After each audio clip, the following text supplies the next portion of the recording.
오늘 중대본에서는 국무총리 주재하에 수도권의 광역지자체장들과 함께 수도권 특별 방역대책에 대해서 논의했습니다. 수도권의 환자 발생이 비수도권에 비해 계속 증가하고 있습니다. 수도권의 환자 발생 비중은 5월 4주차에 64%였으나 6월 4주차에는 74%까지 증가했습니다. 특히 서울의 유행이 계속 커지고 있는 상황입니다. 소규모 접촉에 의한 감염이 과반이며 학원, 주점, 실내 체육시설, 사업장 등에서 집단 감염도 계속 발생하고 있습니다. 감염 경로를 조사하고 있는 비율도 30%대에 이르고 델타형 변이도 수도권을 중심으로 확인되고 있습니다. 특히 수도권의 감염 사례들을 분석해보면 방역 긴장도가 떨어져 방역 수칙이 잘 지켜지지 않거나 유증상 상태에서 바로 검사받지 않는 경우가 다수 나타나고 있습니다. 지자체에 보다 적극적인 대응이 필요한 시점입니다.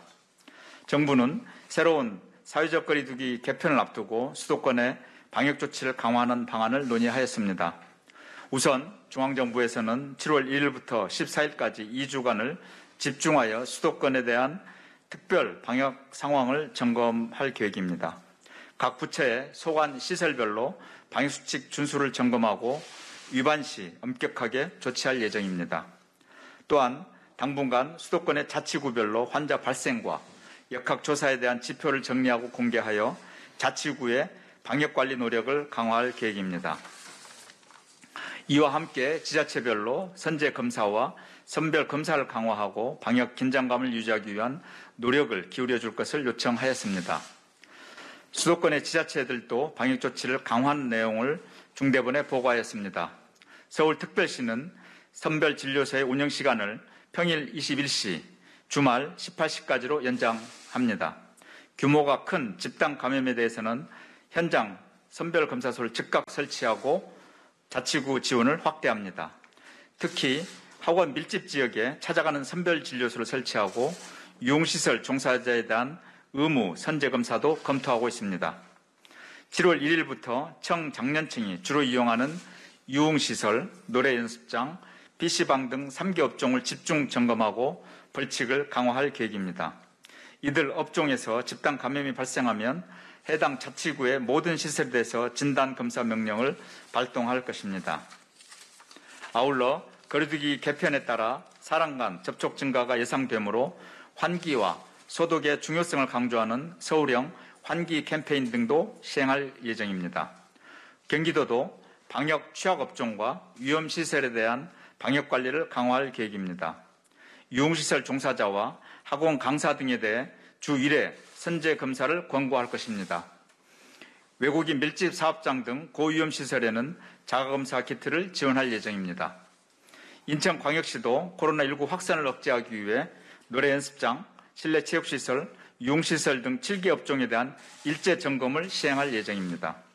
또한 변이 바이러스 유입에 대한 대응을 강화하기 위해 자가격리 중 코로나 검사를 1회 추가 실시하도록 합니다. 정부와 각 지자체는 자율과 책임의 원칙에 따른 새로운 거리두기 체계가 원활히 적용될 수 있도록 방역수칙 위반에는 엄정하게 대응할 예정입니다. 방역수칙을 위반할 경우에는 무관용 원칙에 따라 과태료 등 법적 조치를 취할 것이며 방역수칙 위반이 반복되는 경우에는 해당 지역의 동일업종 전체에 대한 운영 제한 등이 적용될 수 있습니다. 정부는 수도권의 코로나19 유행이 확대되지 않도록 수도권 지자체들과 적극 협력하며 최선을 다해 나가겠습니다. 변이 바이러스 대응도 강화하겠습니다.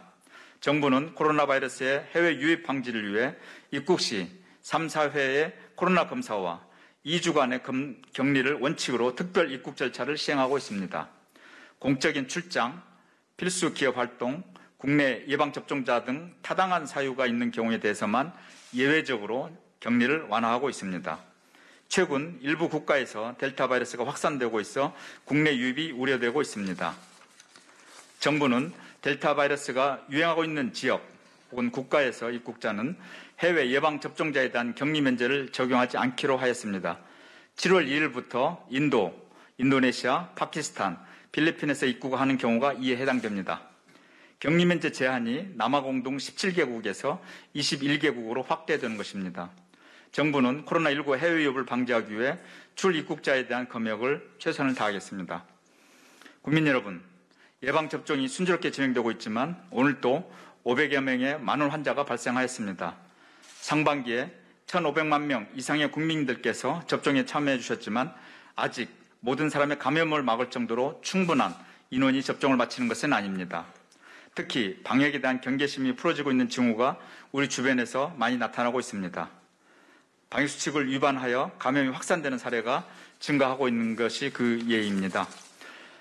하나 예를 들어드리면 대전 유성구에서는 해외 입국자가 자가격리 중에 가족과의 접촉으로 일가족이 감염이 되고 가족들이 다니던 교회를 통해 70여 명이 감염된 사례가 있었습니다. 코로나 바이러스는 우리가 방심하면 그 틈을 절대 놓치지 않습니다. 이는 우리 사회가 지난 1년 반 동안 직접 경험한 일이기도 합니다. 국민 여러분들께서는 마스크 착용, 손 씻기 등 개인 방역 수칙을 철저히 지켜주시고 정해진 순서에 따라 접종에 참여해 주시기를 부탁드립니다. 7월 중순까지는 자주 만나지 않던 지인들과 대규모 모임은 가능한 자제해 주시길 바랍니다. 특히 직장, 동호회, 향후회 등의 대규모 회식은 충분히 많은 사람들이 접종을 받은 이후로 연기해 주시면 감사하겠습니다. 정부는 국민 여러분들의 일상이 한시라도 빨리 회복될 수 있도록 최선을 다하겠습니다. 감사합니다.